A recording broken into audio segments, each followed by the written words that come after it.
ગાંધીજીને યાદ કરવાનો દિવસ છે. ગાંધીજીને બધા લોકો યાદ તો કરે છે એમની જન્મતિથિ અને મૃત્યુતિથિ, પરંતુ ગાંધી એક એવું કહેવાય છે કે એમની ભલે મૃત્યુ થયું છે, પરંતુ આજે પણ જીવી રહ્યા છે. એના વિચારો જીવી રહ્યા છે, એના પુસ્તકો જીવી રહ્યા છે. વિશ્વમાં કેટલાક જે મહામાનવો થઈ ગયા, એમાં કોઈ એક વ્યક્તિ ઉપર પુસ્તકો લખાયા હોય તો જે કેટલાક વ્યક્તિઓ છે એ પૈકીના એક ગાંધીજી, કે જેમાં સૌથી વધારે પુસ્તકો એમના પર લખાયા છે.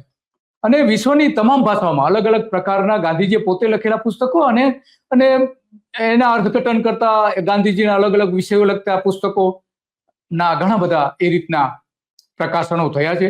અને એમને ગાંધીજી પોતે પણ એમનું જે ગાંધી તરીકેનો જે સાચો જન્મ થયો હતો, એટલે કે એના વિચારોનો જે જન્મ થયો હતો, એ એક પુસ્તકથી થયો હતો. જ્હોન રસ્કીનું જે પુસ્તક હતું, રસ્કી કે અન્ટુ ધીસ લાસ્ટ, એ પુસ્તક વાંચીને એમાંથી એને 3 સિદ્ધાંતો અલગ કર્યા જ્યારે એ દક્ષિણ આફ્રિકામાં હતા ત્યારે.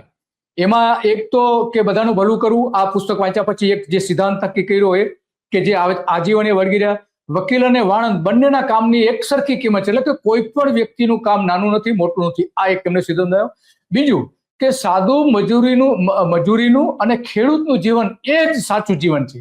આ સિદ્ધાંત જે છે એ ગાંધીજી માટે એકદમ નવો હતો અને એને તરત જ નક્કી કર્યું કે હું આ પુસ્તકનો જે અમલ છે એ દક્ષિણ આફ્રિકામાં શરૂ કરીશ. અને ત્યાં ડર્બનથી 20 કિલોમીટર દૂર ફિનિક્સ આશ્રમ એમને 40 હેક્ટરનો જે બનાવ્યો હતો, અને ત્યાં આ બધા સિદ્ધાંતો જે છે એમને એપ્લાય પણ કર્યા હતા.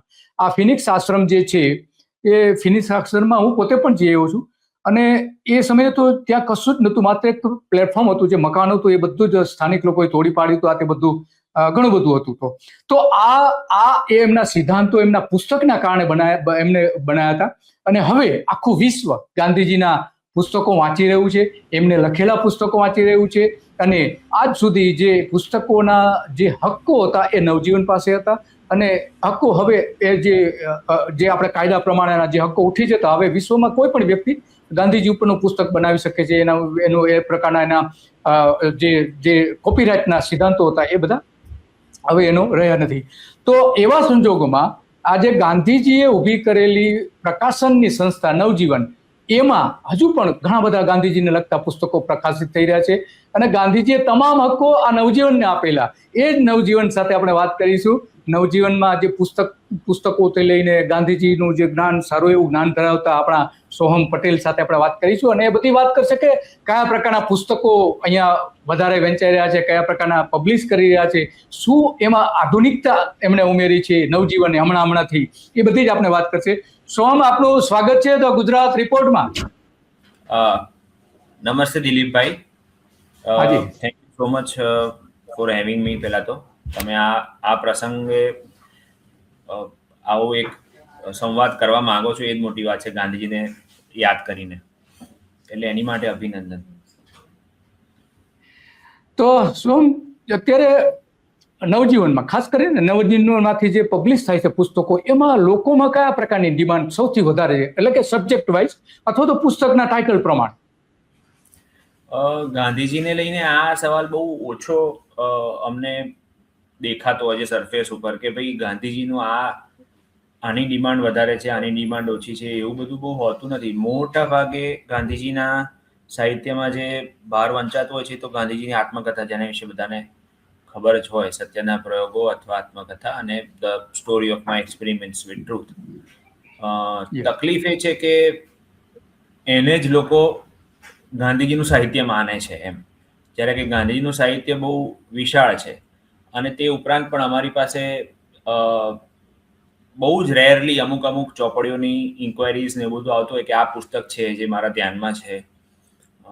જેમ કે ગાંધી અને ટાગોરના સંવાદનું એક પુસ્તક એક સ્કોલરે પૂછ્યું કે આ નવજીવનનું પ્રકાશન છે, તમારી પાસે છે? એટલે અમારી લાઇબ્રેરીમાં હતું, અત્યારે એના રનિંગમાં નહોતું, તો અમે પછી એને રિપ્રિન્ટ કરીને એને સર્ક્યુલેશનમાં લાવ્યા. એટલે આવી ડિમાન્ડ્સ ક્યાંક આવી થોડી આવતી રહે, પણ કોઈ એક સમયગાળો કે કોઈ એક વિષય કે કોઈ એક સત્યાગ્રહ એવી કઈ સમાજમાં એવું કઈ પ્રવર્તું નથી કે આ વસ્તુની ડિમાન્ડ વધારે છે એમ.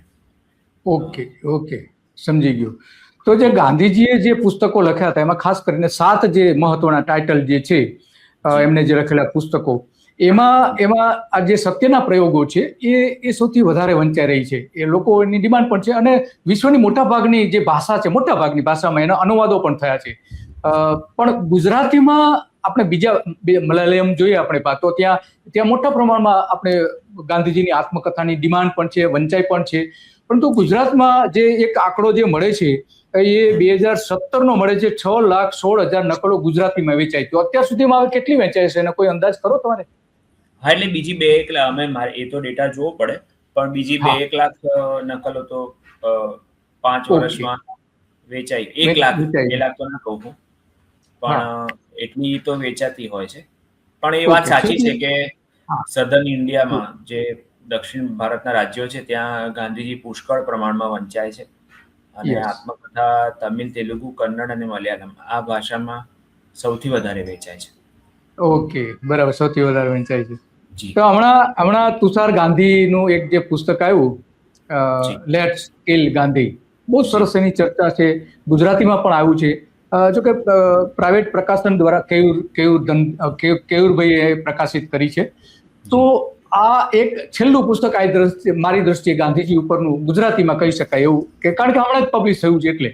તો નવજીવનમાં જે અત્યારે પ્રકાશિત થાય છે એમાં મોટાભાગના કયા પ્રકારના પુસ્તકો અત્યારે તમે પબ્લિશ કરી રહ્યા? એટલે જેમ કે ઇવન તુષારભાઈ પોતે ગાંધીજીના વારસદાર હોવા છતાં બીજા કોઈ કે ગાંધીજી ઉપર લખેલું અકાઉન્ટ એ ઇન્ટરપ્રિટેટિવ ડોમેન જ કહેવાય.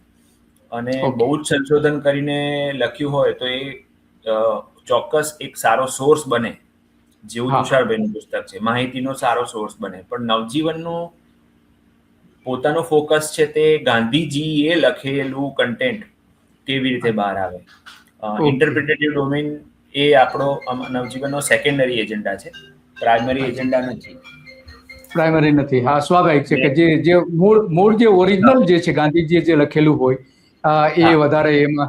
તો એમાં ખાસ કરીને ગાંધીજી ઉપરના જે પત્રોનું એકત્રીકરણ 1948 થી શરૂ થયું હતું, તો એના કેટલા ભાગ હજુ એ કામ ચાલુ છે કે એનું કામ પૂરું થઈ ગયું છે? એટલે આમાં છે ને ગાંધીજીએ લખેલા પત્રોના શરૂઆત એવી રીતે થઈ 1948માં એમની હત્યા પછી બધા જાતના સંપાદનો, જાતના કાકા સાહેબ હતા, સ્વામિયાનંદ, પછી મહાદેવ એ તો નતા પણ પ્યારેલાલ હતા, સુશીલાબેન હતા, આ બધા લોકો, મણીબેન, આ બધા ભેગા થઈને અલગ અલગ સાહિત્ય બહાર પાડતા. તેમાં બાપુના પત્રો નામની એક શ્રેણી એ લોકોએ શરૂ કરી હતી. ગાંધીજીનું સાહિત્યને તમને જનરલી કહું કે ગાંધીજીએ ક્યારેય ફોર લક્ઝરી ઓફ રાઇટિંગ જેને કહેવાય કે ભાઈ ચલ આજે હું લેખક છું ને ચલો મારે કંઈક લખવું છે, એવું ક્યારેય કંઈ કર્યું નથી.